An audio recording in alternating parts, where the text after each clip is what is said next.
আসলে সবচেয়ে বেশি জাঁকজমকপূর্ণ লাইটিং যদি বলি আমরা এখানে, আসলে রহনপুর অলওয়েজ ডিজার্ভ করে সবসময়, রহনপুরে সবসময় অন্যগুলো হচ্ছে একটু জাঁকজমকপূর্ণ হয়।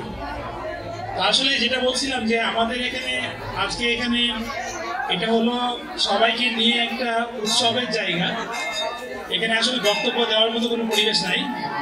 আমি শুধু আমাদের ইয়াং জেনারেশনকে যারা বলবো যে আসলে আজকে আমরা যে শারদীয় দুর্গাপূজার মধ্যে দিয়ে আমরা যে উৎসব পালন করতেছি, এটা আসলে জাতি ধর্ম বর্ণ শেষে সবার, এটা ভালোবাসার, এটা ভ্রাতৃত্বের, এখানে কোনো বর্ণ নাই, কোনো জাতি নাই, কোনো ধর্ম নাই।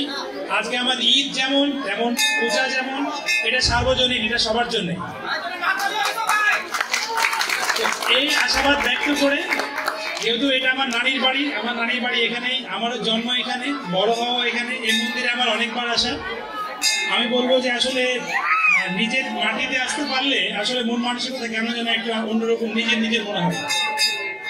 তো সবাইকে আসলে আমি আবার বক্তব্য দীর্ঘায়িত না করে সবাইকে আবারও বলবো, সবাইকে ধন্যবাদ, আবার শারদীয় দুর্গাপূজার শুভেচ্ছা।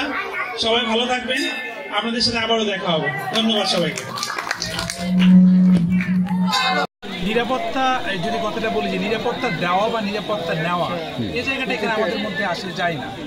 আমরা নিরাপত্তা চিন্তা করবো কেন বা নিরাপত্তা দেওয়ার চিন্তা করবো। বিষয়টা হলো আমাদের তো এখানে আমরা সবাই যারা আছি, নিজেরা ভাই বোন, আমাদের পুরো পরিবার নিয়ে আমাদের একটা গোষ্ঠী, সেখানে কোনো জাতি ধর্ম বর্ণ নির্বিশেষে আমরা সবাই একটা পরিবার হয়ে বাস করি, এখন তাই করছি। আজকে ঠিক ঈদ, আনন্দ, পূজা সব এগুলো ধর্মীয় অনুষ্ঠান, আমরা সবাই সবার সঙ্গে আনন্দ ভাগাভাগি করতেছি। এই সুবাদে আমরা প্রত্যেকটা মন্দিরে ভিজিট করতেছি, সবার সাথে আলোচনা করতেছি, কুশলাদি বিনিময় করে তাদের সাথে ভালো মন্দ শেয়ার করতেছি, all about. So it's a happiness যদি বলা যায়।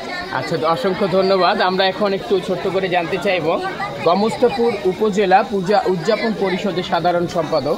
সন্তানদের জন্য আপনারা শুধু দোয়া করবেন, সাহস দিবেন যে বাবা তোমরা সত্যটাকে সত্য বলতে শিখো, মিথ্যাটাকে মিথ্যা বলতে শিখো, তাহলে আর স্বৈরাচার বলে কোনো শব্দ থাকবে না।